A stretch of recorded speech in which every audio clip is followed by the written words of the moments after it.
Alright guys, this is Obama protecting the Muslims again. Obama threatens to shoot down any Israeli jets that even come close to targeting Iran and its nuclear facilities. This was a statement known way back in 2014. I guess Israel had another plan to go after the Iranian nuclear facilities, among other targets. And Obama basically said, if you do, your jets will be shot down and we will kill your pilots. That's basically the idea, which I think is against international law to say they're going to kill the pilots, but you guys get the idea on that. So Obama threatens to shoot down Israeli jets who target and or come close to being near Iran. So we only imagine who his official allegiance is to. Now, it isn't hard to know that Benny and Obama don't get along without Israel being in the mix. It is, however, something other to say that you are going to shoot them down if they even come close to entering Iran or to basically hit any facility and or Iran's nuclear program. So this is the big deal, and I guess, like I said, there's another part on this where Israel was planning another group of attacks. And lo and behold, Obama said, don't do it. Remember what I said last time. So this is what it is, folks. So as I said, coming from as far back as 2014, this little issue was brought up. And basically this is reiterating the 2014 status on the bottom there. And the title says, President Barack Obama threatens to shoot down Israeli jets if they attack Iran's nuclear facilities. The Jews news site next to it, which is not highlighted, basically says that Obama's at it again. And this time he basically came so far as to say, if you come close to Iranian airspace,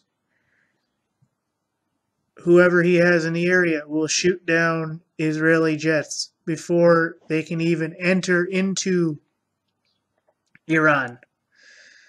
So President Obama basically said that he would attack Israeli military if they go after Iran's nuclear facilities. And this is a new rehashing of this since the 2014 incident. The threat from the U.S. forced Prime Minister Benjamin Netanyahu to abort a planned attack on Iraq, reported Kuwaiti newspaper Al Jarida.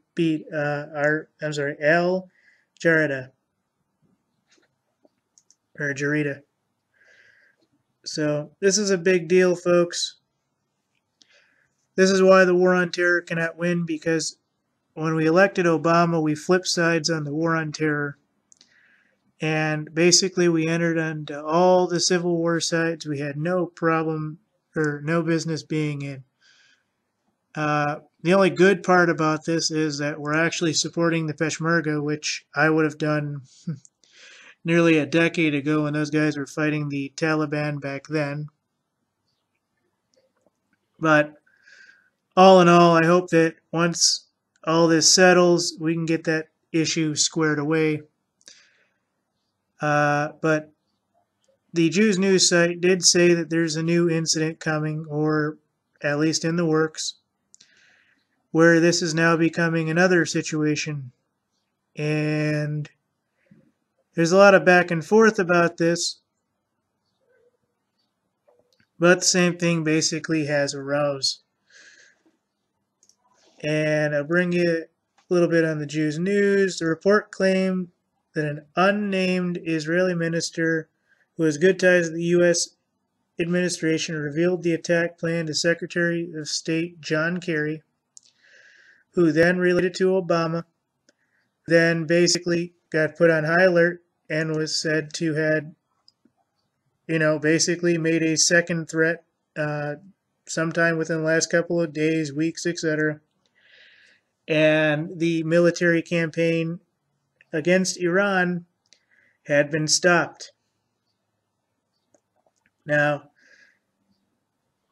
this, I think, is absolute crazy nonsense. If I was them, I would just go ahead and attack and be done with it. I mean, at that point, any major fighter jet that Obama shoots down should be considered a war crime because of the situation Iran is dealing with. All right, so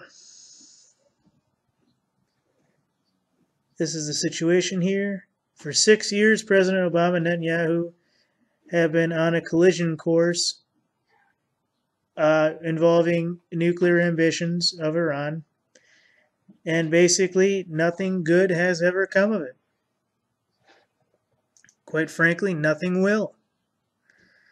Netanyahu's government took the decision to strike Iran after discovering the U.S. and Iran were involved in secret talks over Iran's nuclear program. We know about that. And we're about to sign an agreement, which basically threw Israel on the back burner and probably sacrificed Israel as well.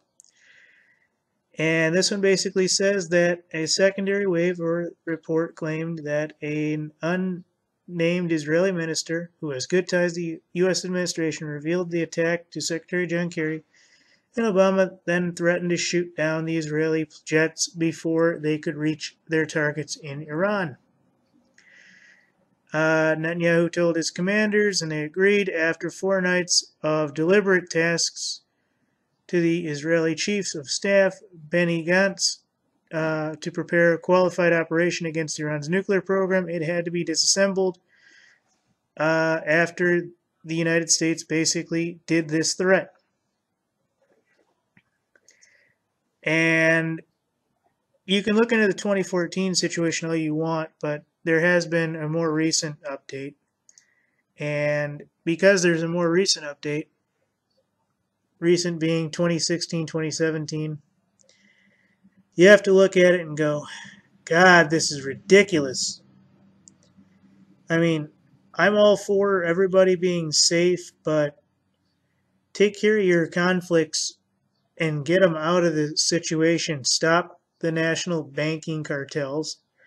And all these little conflict zones would be null and void in 6 months. All the attack on genders and religions and stuff would be null and void in 6 months. Nobody would be able to get a giant conflict together because nobody could arm them. Because there would be no super large defense companies funded by the banks. And this is what's going on, folks. Obama is basically telling Iran, for probably more than just a second time, that if he comes close to Iran, if Netanyahu and its military come close to Iran, if they try to strike the nuclear facilities or any other targets inside Iran, the American military and Obama will somehow or another destroy or shoot down the jets Israel sends. And the other part that I found was that alongside this, he threatened to actually kill the pilots if they were wounded, which I think is a serious violation of the Geneva Accords among, I'd say 2, maybe 3, maybe 4 different international codes. So this is big, folks. This isn't just this or that. Thank you.